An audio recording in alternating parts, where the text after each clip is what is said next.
Hello everyone, myself lecturer Miss Aditi Anil Kushare, Master of Pharmacy in Quality Assurance Techniques from KK Wagh Institute of Pharmacy, Chandori, Nasik.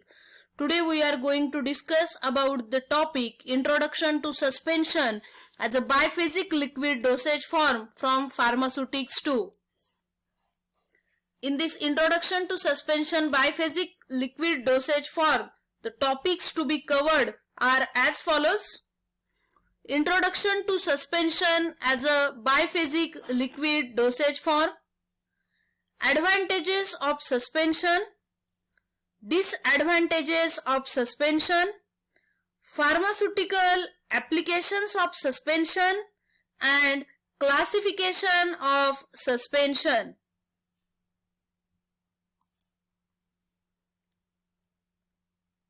Introduction to the suspension. A pharmaceutical suspension is a dispersed system in which the internal phase is dispersed uniformly as finely divided insoluble particles throughout the external phase. The internal phase consisting of insoluble solid particles having a specific range of size which is maintained uniformly throughout the suspending vehicle with aid of single or combination of suspending agent. The external phase, that is a suspending medium, is generally aqueous. In some instance it may be an organic or oily liquid for non-oral use. Advantages of suspensions. Suspension can improve the chemical stability of certain drug, for example procaine penicillin G.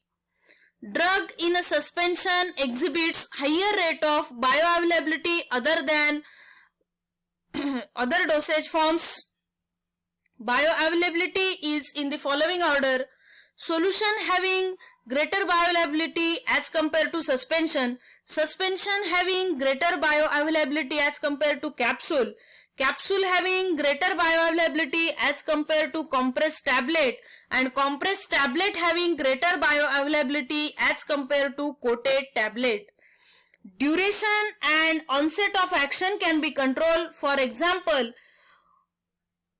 protamine zinc insulin suspension. Suspension can mask the unpleasant or bitter taste of drug, for example chloramphenicol palmitate. Disadvantages of suspension. The physical stability, sedimentation and compaction can cause the problems. It is bulky, therefore the sufficient care must be taken during handling and transport. It is difficult to formulate, and uniform and accurate dose cannot be achieved unless suspension are packed in unit dosage form. Pharmaceutical applications of suspensions. Drugs which degrade in an aqueous solution may be suspended in a non-aqueous phase. For example, tetracycline hydrochloride is suspended in a fractionated coconut oil for ophthalmic use. Then lotions containing insoluble solids are formulated to leave a thin coating of medicament on the skin. As the vehicle evaporates, it gives a cooling effect and it leaves the solid behind. For an example, calamine lotion and sulfur lotion compound.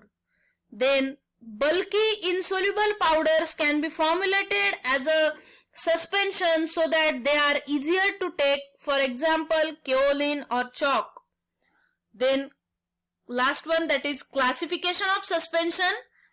Based on general classes, based on proportion of solid particles, based on electronic nature of solid particles, and fourth one based on size of solid particles. So first class of suspension, which is based on general classes, that are oral suspension, externally applied suspension and parenteral suspension.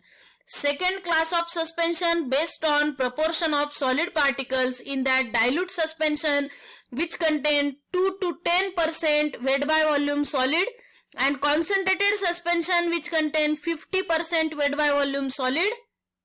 Third class of suspension is based on electrokinetic nature of solid particles which are flocculated suspension and deflocculated suspension.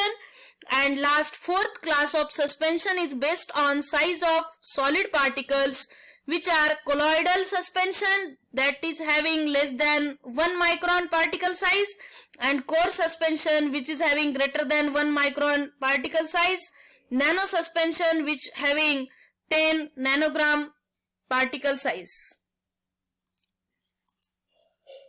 So from this topic, introduction to suspension as a biphasic liquid dosage form, what we learned, that is learning outcomes are: first, what is the suspension as a biphasic liquid dosage form? Then advantages of suspension. Then disadvantages of suspension. And pharmaceutical applications of suspension. And last one, classification of suspension. Thank you.